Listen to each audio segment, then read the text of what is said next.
que acontece quando você acorda pela manhã e resolve dar uma arrumadinha na sua apresentação e no meio dessa arrumadinha o seu computador trava e você perde tudo e você tem que às pressas tentar reconfigurar tudo e aí você vem às pressas para a igreja e você descobre que está tendo uma corrida, aí você perde mais uns 15, 20 minutos do que o normal, mas ok, eu acho que vai dar tudo certo.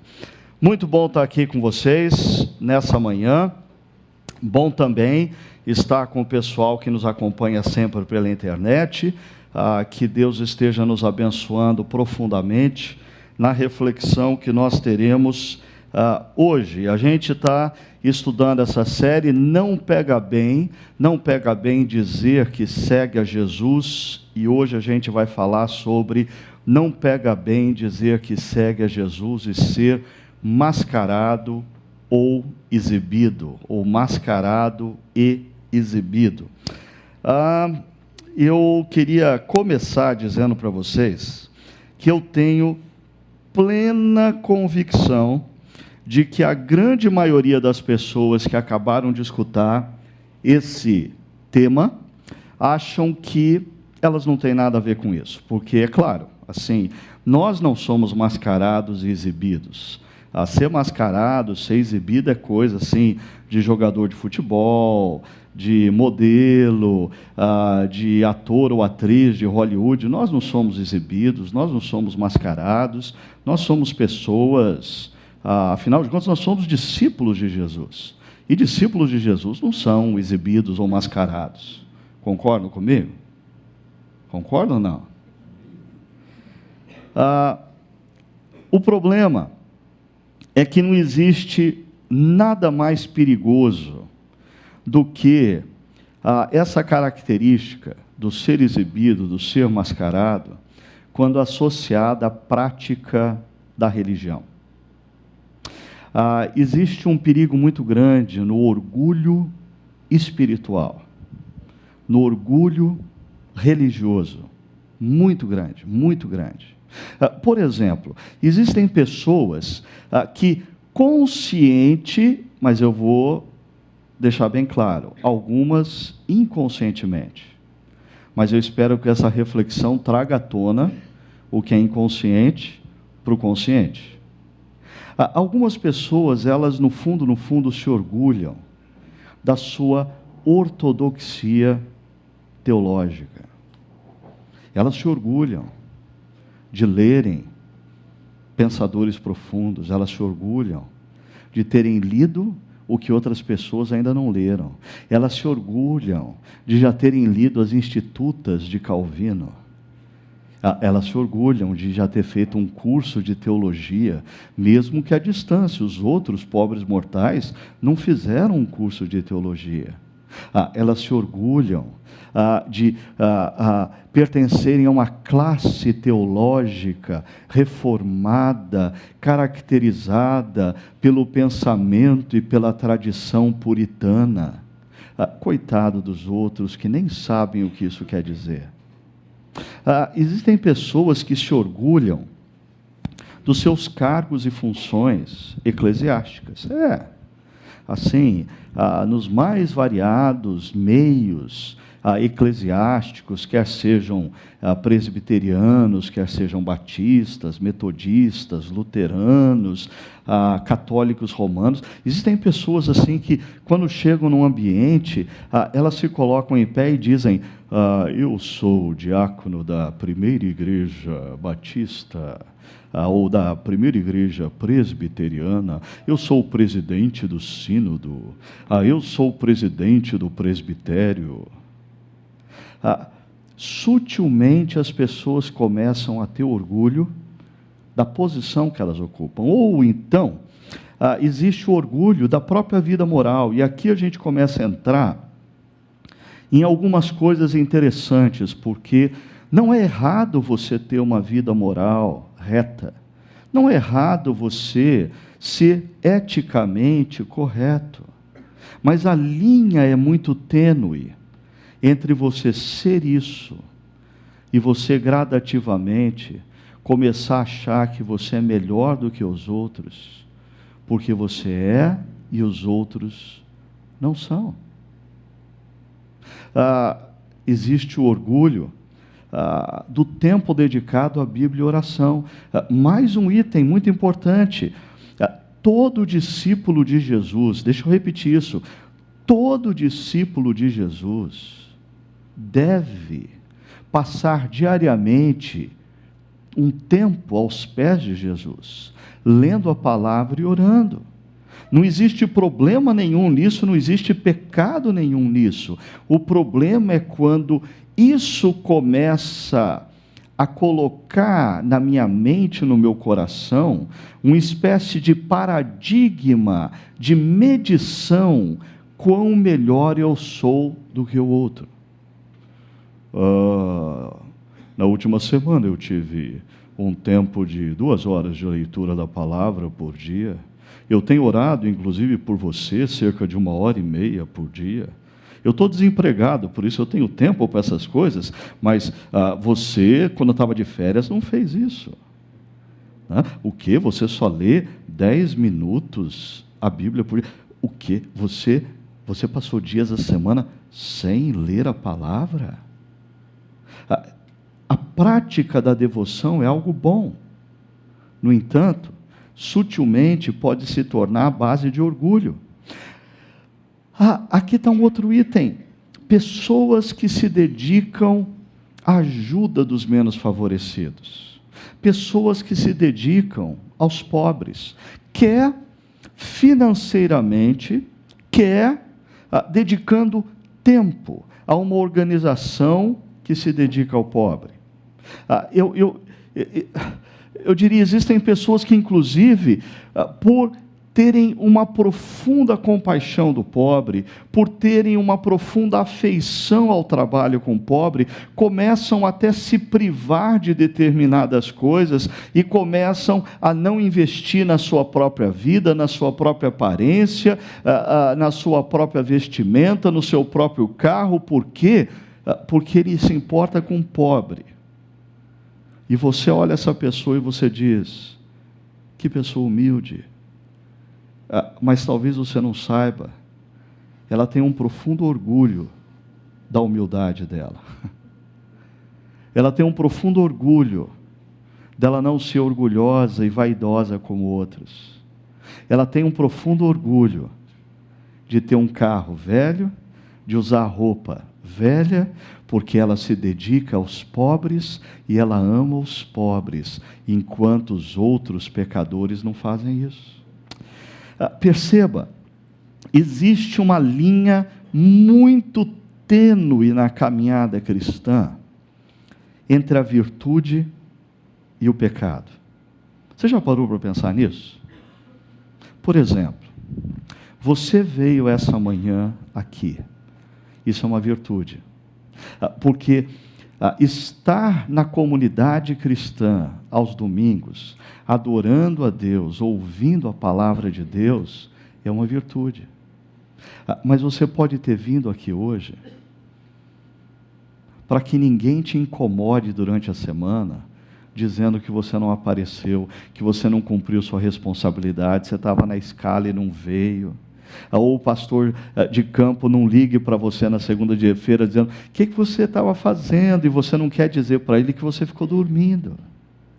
Em outras palavras, rapidamente, o que parecia ser uma virtude, no fundo é um pecado. Porque você está fazendo para homens. E Deus conhece o seu coração. Pensando nisso,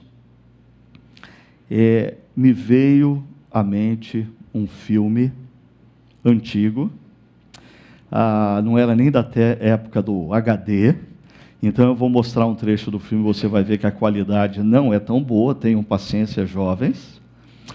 Mas esse filme, a parte final desse filme, é para mim uma das melhores ilustrações de quão tênue é, na caminhada da vida, a separação entre virtude e pecado.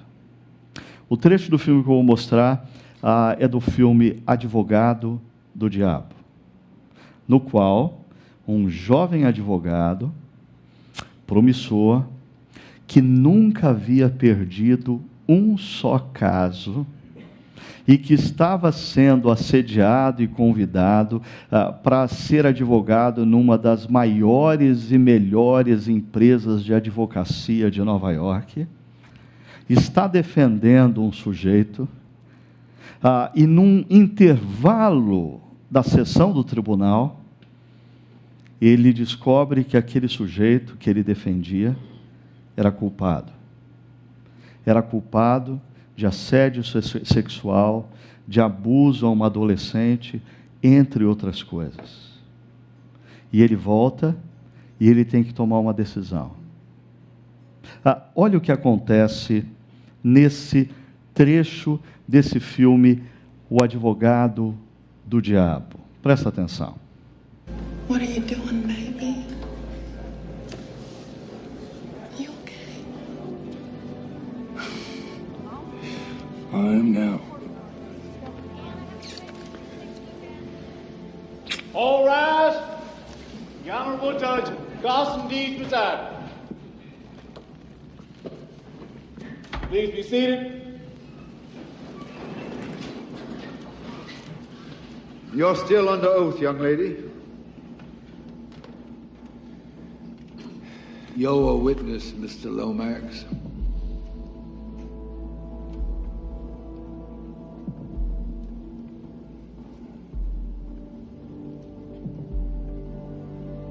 Mr. Lomax?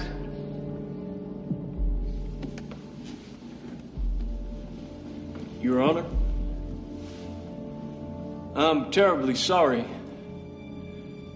but I can no longer represent my client. I need to be replaced as counsel. Order. Order. Order. I adjourn this court. Mr. Lomax, this is outrageous.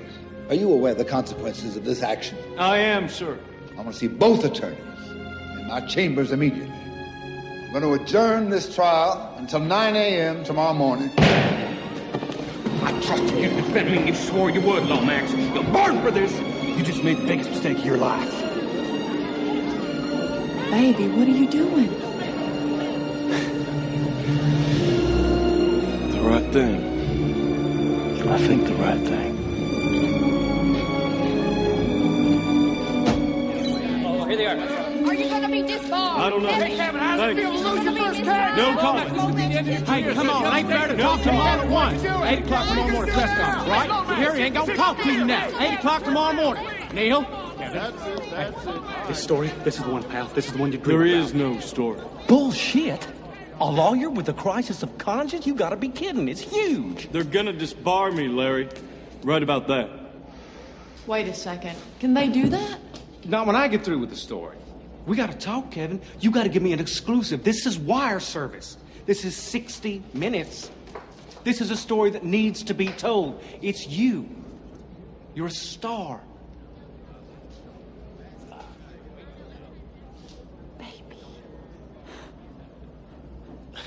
Call me in the morning. You got it. First thing. Bye, Larry.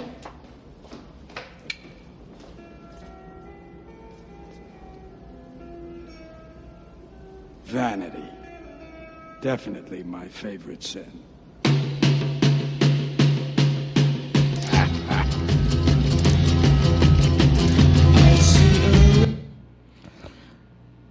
Você percebe esse jovem advogado toma a decisão certa. E a decisão certa tem uma implicação, a imagem pessoal dele.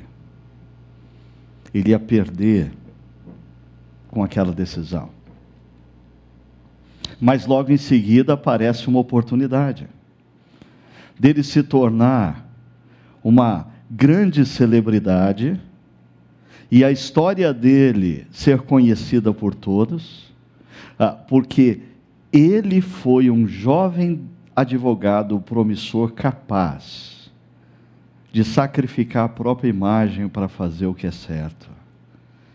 E a partir desse momento, ele começa a ter orgulho de ter feito o que era certo.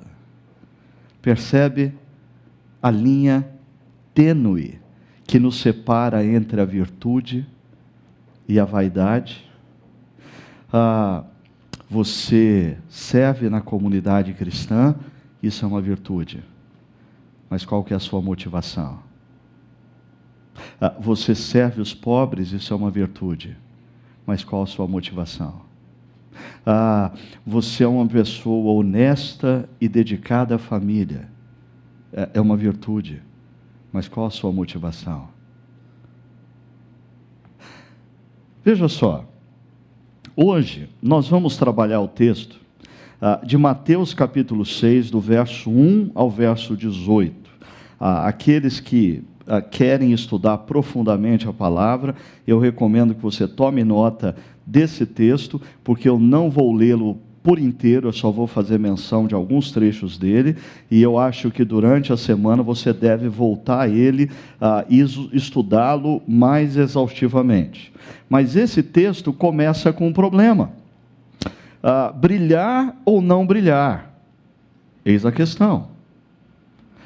Veja só, no primeiro verso desse texto, Jesus diz assim: tenham o cuidado de não praticar suas obras de justiça diante dos outros, para serem vistos por eles. Deixa eu dar aqui agora uma pincelada na cultura da época de Jesus. Jesus está falando numa cultura judaica.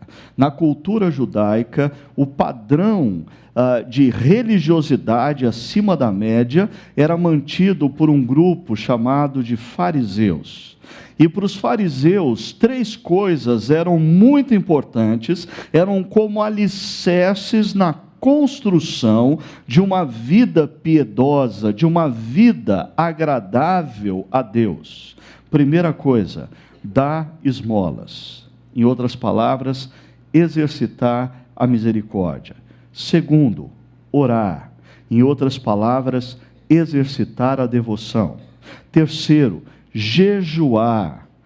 Em outras palavras, exercitar a dependência de Deus.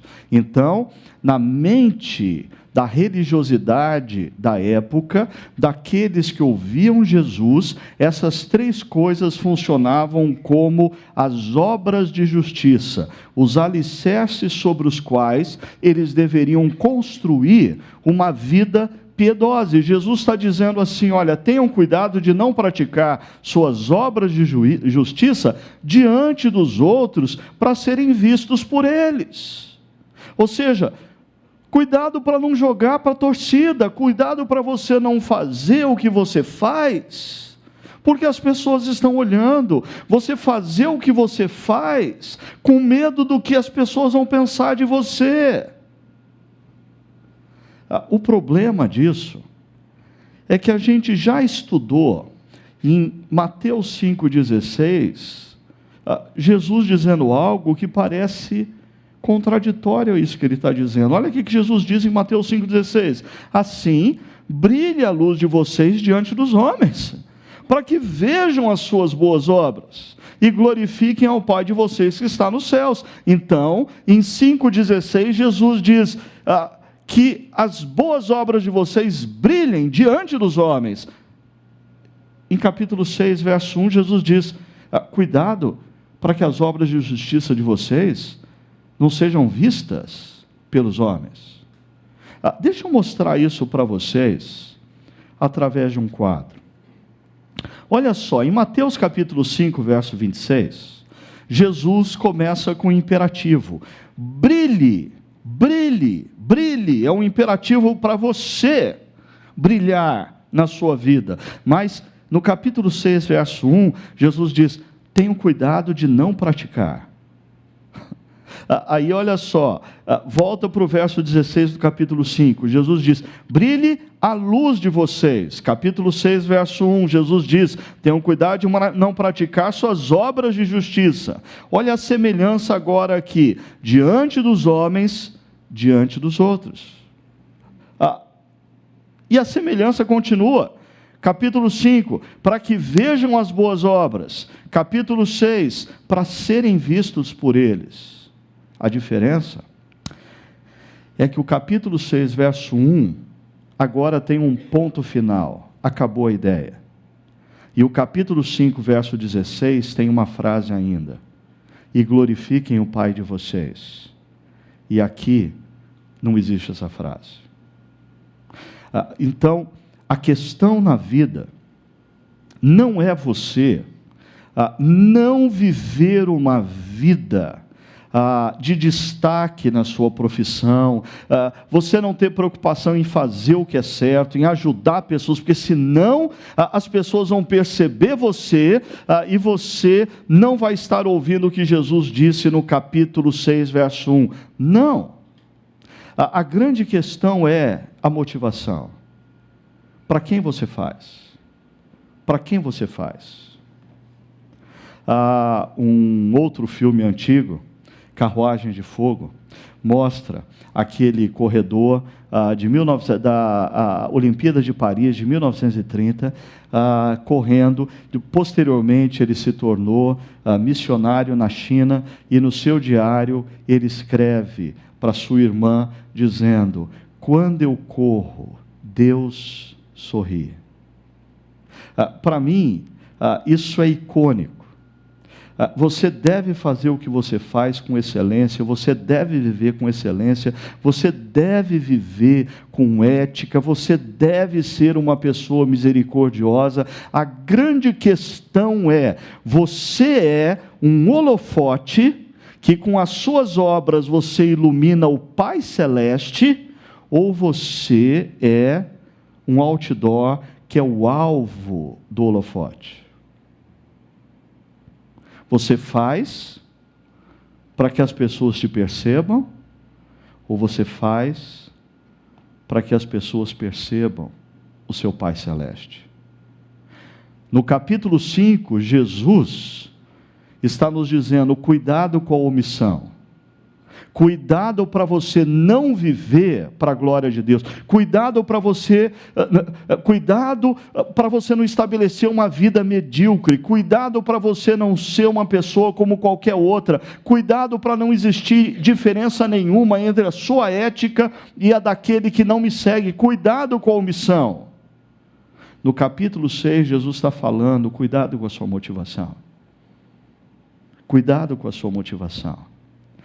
Dito isso, talvez a melhor síntese tenha sido dita por dois pensadores cristãos. O primeiro, A.B. Bruce, ele diz: devemos mostrar quando tentados a esconder.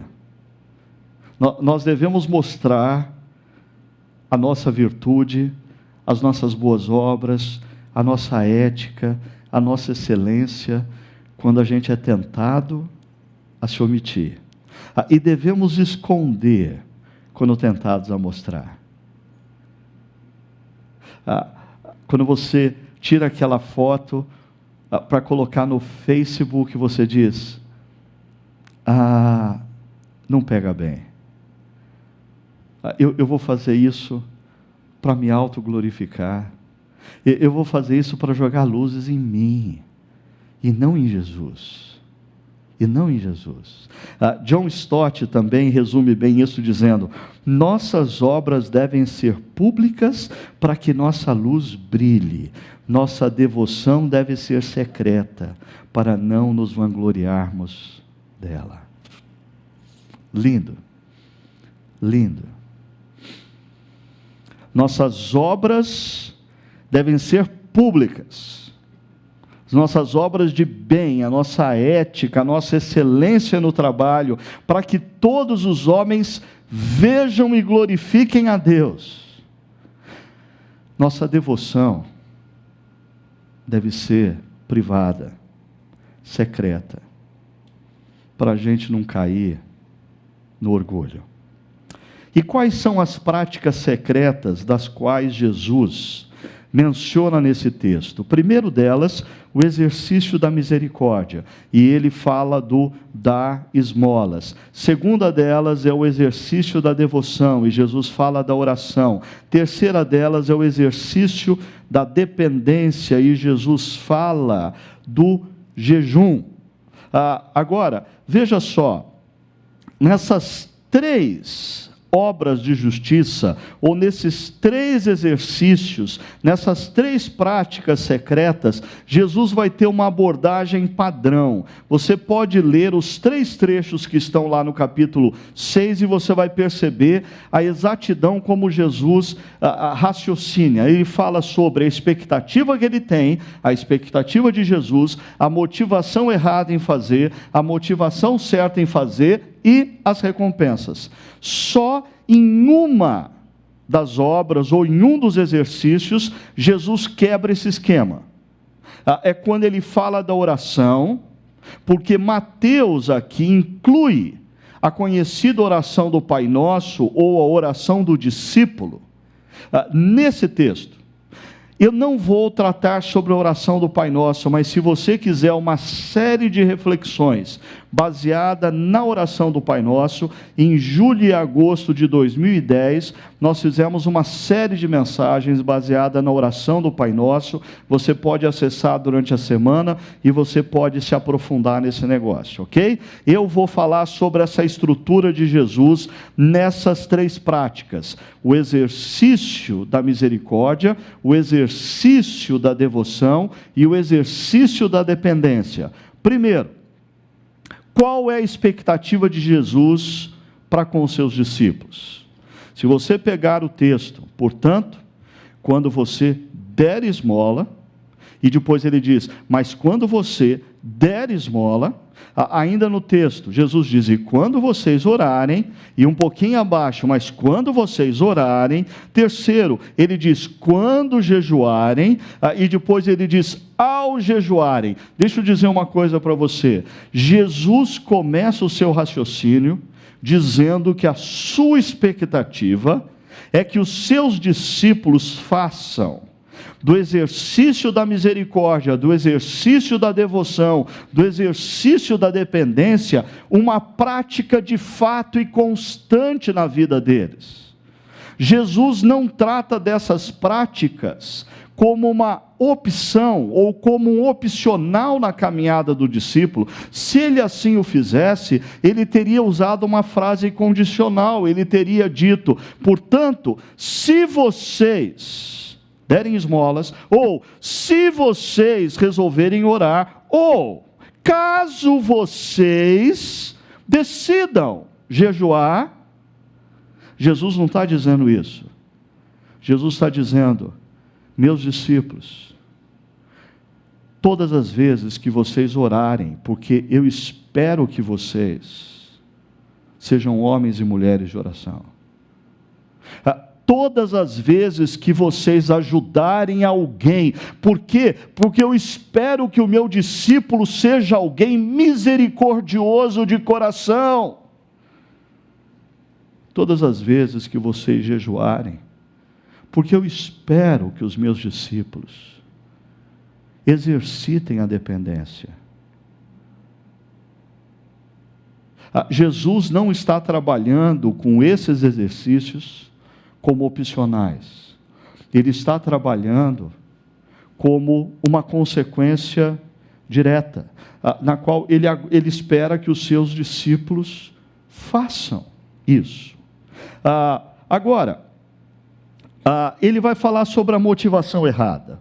Primeiro, a motivação errada no exercício da misericórdia. Ele diz, não anuncie isso com trombetas. Quando vocês derem esmolas, não fiquem anunciando isso. Alguns comentaristas entendem que esse soar das trombetas, na verdade, é uma alusão ao recipiente na sinagoga, na qual eram depositadas as ofertas, os dízimos, e com um barulho, como era de metal, o barulho das moedas soando naquele recipiente chamava a atenção das pessoas no ambiente. Então o sujeito esperava para dar a oferta dele na hora que a sinagoga estivesse mais cheia. E se não tivesse ninguém na sinagoga, ele sentava e esperava. A hora que estava cheia, ele ia lá e fazia questão assim de não só colocar no fundo, ele pegava e levantava a mão assim para fazer bastante barulho, né?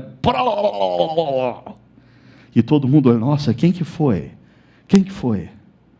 Jesus disse, quando vocês derem esmolas, não anuncie isso com trombetas, como fazem os hipócritas nas sinagogas e nas ruas, a fim de serem honrados pelos outros. Qual é a motivação deles? Serem honrados pelos outros. Olha no exercício da devoção na oração. Não sejam como os hipócritas. Eles gostam de ficar orando em pé nas sinagogas e nas esquinas a fim de serem vistos pelos outros.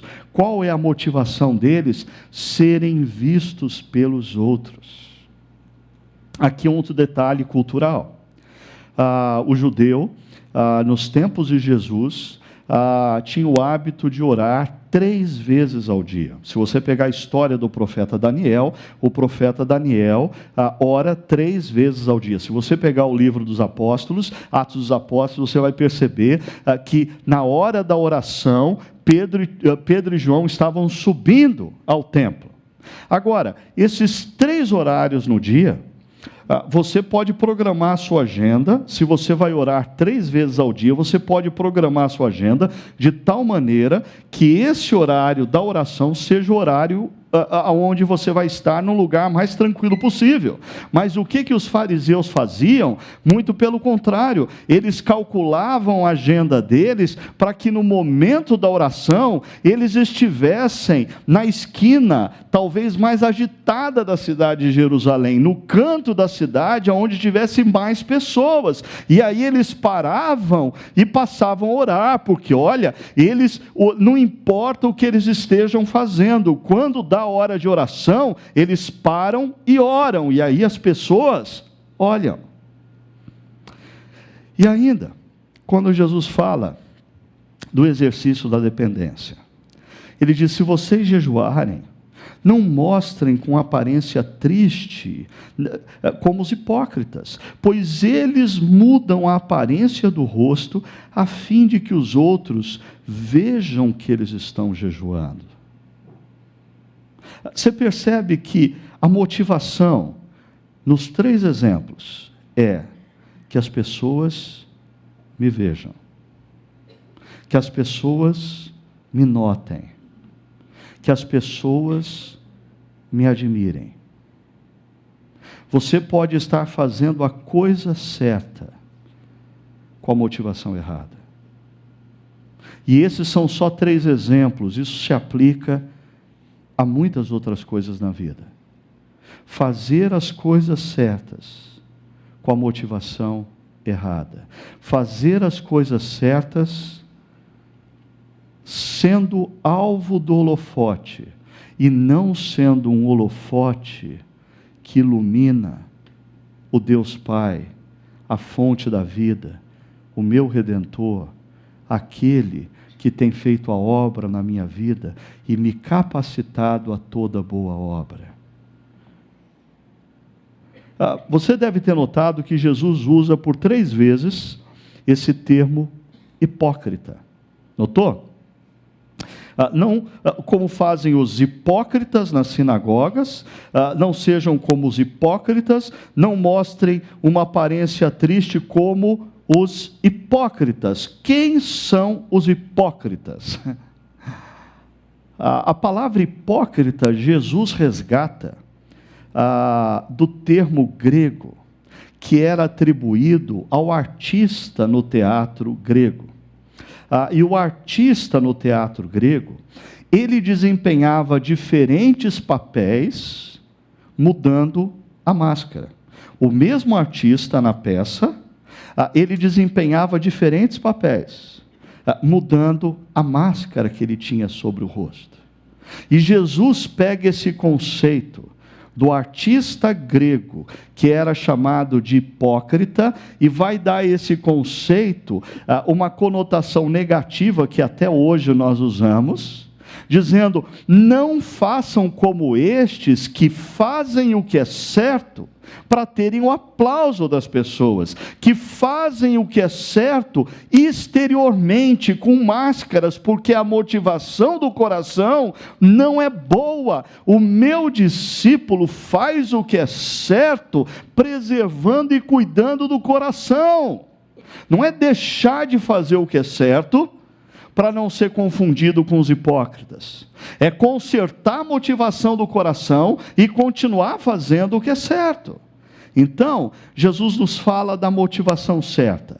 Primeiro, no exercício da misericórdia, ou no dar esmolas, ele diz: quando você der esmola, que a sua mão esquerda não saiba o que a sua mão direita está fazendo, de forma que você preste a sua ajuda em segredo. Ninguém precisa ficar sabendo. Ninguém precisa ficar sabendo que você ajudou aquela família. Talvez aquele seu amigo nem precise saber que você está por detrás daquele emprego que ele conseguiu. Ninguém precisa ficar sabendo. Ninguém precisa ficar sabendo que foi você que percebeu que a igreja estava precisando de algo e você decidiu doar aquilo para a igreja. É claro, o administrador da igreja vai precisar ficar sabendo, mas ele não precisa ficar contando para ninguém quem fez ou quem deixou de fazer. Ajude em secreto. Olha só, a parte da oração: quando você orar, vá para o seu quarto, feche a porta e ore a seu pai que está em secreto. Faça do seu tempo de oração um tempo privado. E é interessante Jesus falar o que ele fala aqui, porque nas casas da época não existiam portas. Não existiam portas que separavam o quarto de dormir da sala, a cozinha da sala. Só existia porta na despensa de mantimentos, na despensa ou no depósito. Ali existia uma porta. Então Jesus está dizendo: olha, quando você for orar, entra no armário da despensa e fecha a porta.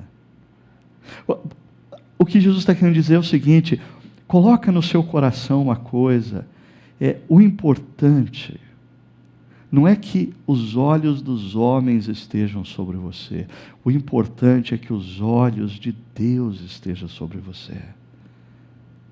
Comece a viver motivado pelo olhar do Pai Celeste, não pelo olhar dos homens. Isso muda a vida da gente. Muda a vida da gente. Porque, por exemplo, tem gente que só trabalha quando o chefe está olhando. Tem gente que só trabalha quando o chefe está por perto. Tem gente que só trabalha quando alguém está observando. Tem gente que só estuda quando o pai ou a mãe estão por perto observando. Não tem olhar, muda a postura. Mas quando você diz: não, eu quero que a minha vida seja inspirada pelo olhar do meu Pai Celeste. O olhar do Pai Celeste não é um olhar de ira, não é um olhar de juízo, é um olhar de amor, é um olhar bondoso, é um olhar que inspira a gente fazer como aquele atleta do filme Carruagem de Fogo. Eu vou fazer o que eu tenho que fazer, porque eu tenho uma consciência: quando eu faço, o meu Pai Celeste sorri. Ainda, falando do jejum, diz: ao jejuar, arrume o cabelo e lave o rosto, para que não pareça aos outros que você está jejuando, mas apenas a seu Pai que vê em secreto. Quantas vezes nós, pais de família, a gente está trabalhando, a gente está dando duro, e a gente assim entra numa crise de falta de reconhecimento, da esposa, dos filhos. Então a gente começa a fazer questão de chegar em casa assim, eu estou mal, até o colarinho está torto, eu estou transpirando, trabalhei demais. Por quê? Porque a gente quer que alguém diga assim: nossa, querido, você está trabalhando demais. Pai, você está trabalhando demais. Jesus está dizendo: tudo que você fizer, inclusive o jejum, faça. E tome cuidado para o seu coração não te enganar. Toma cuidado para o teu coração não te convencer a fazer isso para que outros vejam, e não para que o seu Pai Celeste te veja e sorria. A questão está na motivação. E o último item, a gente falou da expectativa de Jesus, a motivação errada, a motivação certa, e aí Jesus termina falando das recompensas. Por 3 vezes, no final de cada trecho, no primeiro que fala das esmolas, no segundo que fala da oração, no terceiro que fala do jejum, Jesus diz assim acerca dos hipócritas: eu lhes garanto que eles já receberam sua plena recompensa. A palavra que plena recompensa é uma palavra técnica usada na época de Jesus no meio comercial. E essa palavra técnica poderia ser traduzida hoje como pagamento à vista, com recibo. Então é mais ou menos assim: quando eu elaboro um estudo e prego, pensando em ser notado e ser admirado, e aí termino, e você vem e diz: pastor, que maravilhoso. Eu falo assim: não, nem tanto. Mas era o que eu queria no coração. O que Jesus está dizendo: ok, você já recebeu o pagamento à vista.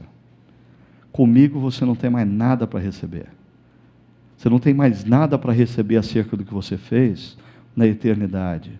O que você fez para você, para ser notado e para ser admirado. Foi notado, foi admirado, ok, está aqui o seu recibo, seu pagamento foi efetuado.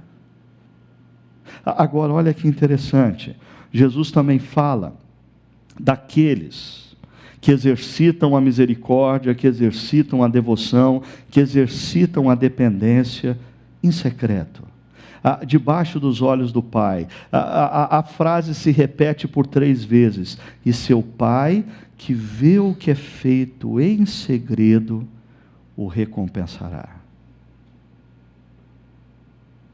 De quem você quer receber a recompensa?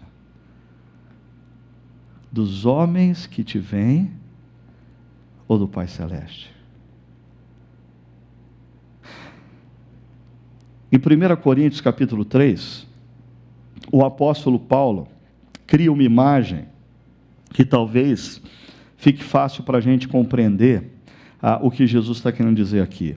O apóstolo Paulo cria a seguinte imagem: quando os nossos olhos se fecharem para a história e se abrirem para a eternidade, nós vamos ter um encontro lá com Jesus, e Jesus vai chegar e vai dizer talvez para o anjo Gabriel: anjo Gabriel, traz lá todas as obras feitas pelo pastor Eduardo, traz lá todas as obras feitas pela Deia, traz lá todas as obras feitas pelo Roberto, coloca tudo aqui. E aí, o apóstolo Paulo diz que naquelas obras existem ouro, prata, existe palha, existe madeira. E aí, quando tudo estiver reunido assim, Jesus vai falar assim: anjo Gabriel, bota fogo aí. Tudo isso aí vai ser provado pelo fogo. E o apóstolo Paulo diz: o que for ouro, prata, vai permanecer. Mas o que for palha, madeira, vai ser consumido. Para pensar um pouquinho. Esse vai ser um momento de grande surpresa para muitos de nós.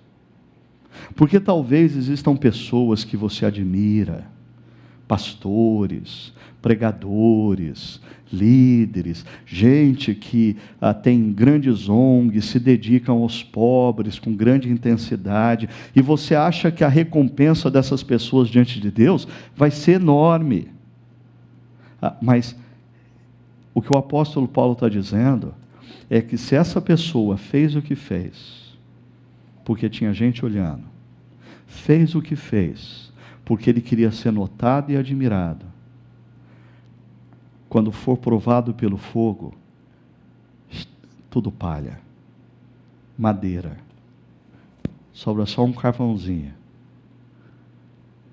Agora, tudo aquilo que você faz, exercitando o seu coração, a fazer para Deus, é recompensa que você tem diante dEle. Jesus não está nos convidando a deixarmos de exercitar a misericórdia ajudando os pobres, a deixarmos de orar, a deixarmos de jejuar, a deixarmos de cantar na igreja, a servir nos ministérios, a contribuir financeiramente. Não, Jesus está dizendo, cuidado com a motivação dos hipócritas, que os meus discípulos façam todas essas coisas, exercitando o coração a terem a sua motivação maior nos olhos do Pai, que te vê em secreto. E o Pai, que te vê em secreto e conhece o seu coração, vai te recompensar. Busca a recompensa do Pai, não a recompensa dos homens. Quando a gente busca a recompensa dos homens, a gente desanima. Porque é interessante, por um lado, como eu disse para vocês, eu posso, assim, tá com o meu coração disfuncional e eu acabei, consciente ou inconscientemente, preparando uma mensagem, apresentando uma mensagem, querendo ser notado, querendo ser observado, e quando você fala, olha pastor, foi uma bênção, assim, junta a fome com a vontade de comer, e a minha vaidade é alimentada. Mas por outro lado, às vezes, a gente vive o outro lado da história. Eu estou pregando há 30 anos, e olha, só nessa igreja eu estou pregando há 15 anos, já faz, 3 meses que ninguém diz para mim, pô, foi legal pastor, ninguém me valoriza, ninguém me ama, opa, para um pouquinho, para quem que eu estou fazendo? Eu vejo às vezes pessoas, por exemplo, abandonando o ministério, porque alguém a criticou, porque alguém não gostou do que ela fez. Ei, você está fazendo debaixo do olhar de quem? Mas talvez você esteja aqui na igreja e não esteja fazendo nada. E você se sente constrangido em não fazer nada. Quando eu olho para você e você acha que eu sei que você não está fazendo nada, e eu nem sei que você está fazendo nada, mas você se sente acusado porque você não está fazendo nada. Desculpa, se você tiver que fazer alguma coisa, não faça porque eu estou olhando.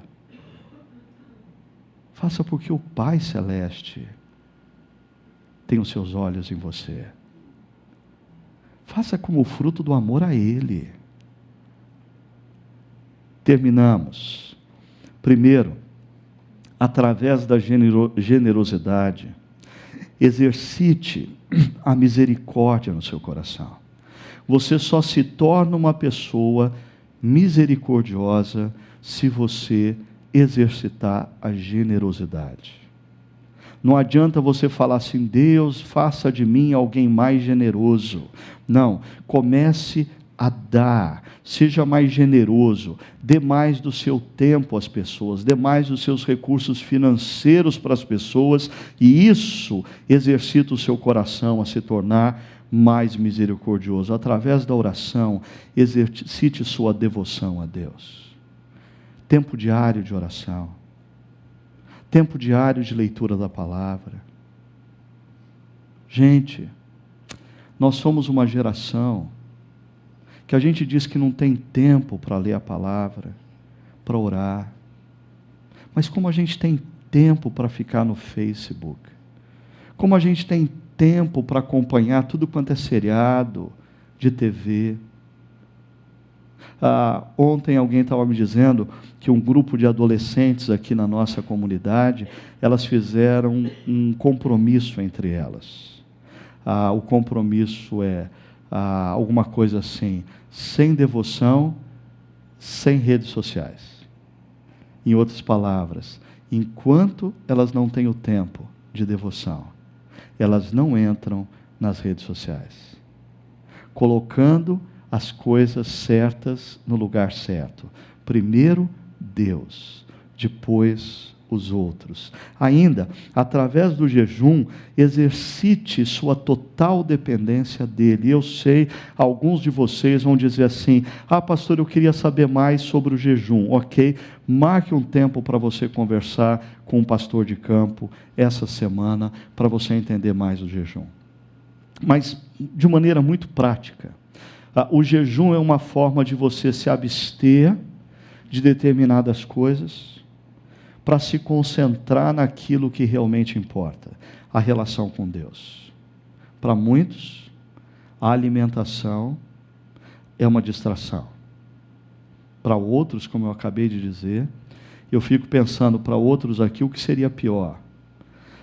Um jejum de 24 horas de alimento, ou um jejum de 24 horas de computador, internet e rede social. Para você dedicar o tempo que você dedica às redes sociais à oração. Ok, ou você dedica o tempo que você se alimentaria para se alimentar da palavra. Busque orientação sobre isso. Ainda, brilhar ou não brilhar, eis a questão. Cuidado, não confundir humildade com comodidade. Tem gente que você pensa que é humilde. Não, ela não é humilde, ela é acomodada. Ela é relaxada. Eu não canto na equipe de louvor porque eu não quero aparecer lá na frente. Eu prefiro cantar no meio das... Você não quer estar 7 horas da manhã aqui para ensaiar. Você não quer ter compromisso a cada 15 dias. É isso que você não quer. Não é uma questão de humildade, é uma questão de comodidade. Não, eu contribuo com o Projeto Soprar. Eu não gosto de aparecer lá todo sábado, porque eu não quero ser conhecido pelos homens, então eu dou dinheiro. Não, você dá dinheiro porque o sábado de manhã você vai para o clube. Você não quer abrir mão do tênis, do joguinho de futebol, da caminhada no taquaral, porque te custa mais caro o tempo do sábado do que o dinheiro que você dá ao Projeto Soprar. Não confunda humildade com comodidade.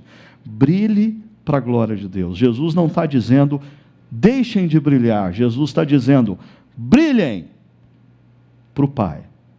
Sejam holofotes que iluminam o Pai. E última coisa, 3 exercícios para não se perder na medida em que você brilha. Ok? Primeiro, sirva as pessoas simples e pobres. Eu me lembro quando uma pessoa nessa comunidade falou assim: pastor, eu quero servir, mas eu quero servir no estacionamento, porque a semana inteira no meu escritório, eu chego, o manobrista estaciona o meu carro, eu entro, a secretária vem trazer cafezinho, quase que me dá cafezinho na boca, eu não tenho que fazer nada, eu passo a semana inteira sendo servido. Na comunidade eu quero servir. Isso faz bem para o coração. Assim você sacrificar a sua comodidade, você sacrificar o seu tempo para se dedicar em algo que você vai servir outros. Segundo, dedique-se diariamente à oração. Isso vai fazer com que você brilhe e não se perca. Porque quando você entra no quarto secreto e ora assim: Pai nosso que estás nos céus, santificado seja o teu santo nome, venha o teu reino. Opa, você se lembra que o que você está fazendo não é acerca do teu reino, é acerca do reino dele. A oração nos preserva. E por último, jejue com regularidade. Resgate essa prática no seu dia a dia. Resgate essa prática uma vez por mês, de se dedicar à oração, à leitura da palavra, para declarar a Deus: Deus, a fonte da minha alegria não é o alimento, não é a internet, não é a televisão, não é o esporte. A fonte da minha alegria é o Senhor e a palavra que vem do Senhor. Vamos orar? Senhor, nós nos colocamos inteiramente nas Tuas mãos e pedimos que o Senhor ilumine o nosso interior, para que venhamos a perceber esses pecados que ficam em cantos escuros das nossas almas, que não são percebidos por aqueles que nos veem no exterior, mas o Senhor é o Pai Celeste que tudo vê, e o Senhor ilumina esses pecados nesses cantos escuros, não porque deseja nos acusar, mas porque deseja nos libertar. Esses pecados em cantos escuros fazem mal para as nossas almas, fazem mal para as nossas vidas. E como um bom Pai, carinhosamente o Senhor nos aponta esses pecados. Senhor, que nessa manhã nós tomemos a decisão de brilharmos para a Tua honra e para a Tua glória. Mas tomarmos cuidado para, em meio a essa missão, não passarmos a brilhar para nós mesmos. Por isso, Senhor, que o serviço e o cuidado dos mais simples e mais pobres tenha espaço nas nossas agendas, que a oração e o jejum sejam resgatados na nossa prática como discípulos. Pai, guarda o nosso coração, para que tudo quanto estejamos fazendo de bom, estejamos fazendo motivados pelo Teu olhar, e não pelo olhar de homens e mulheres que nos cercam. Faz de nós holofotes, que as nossas luzes, que as nossas obras, que o nosso serviço brilhe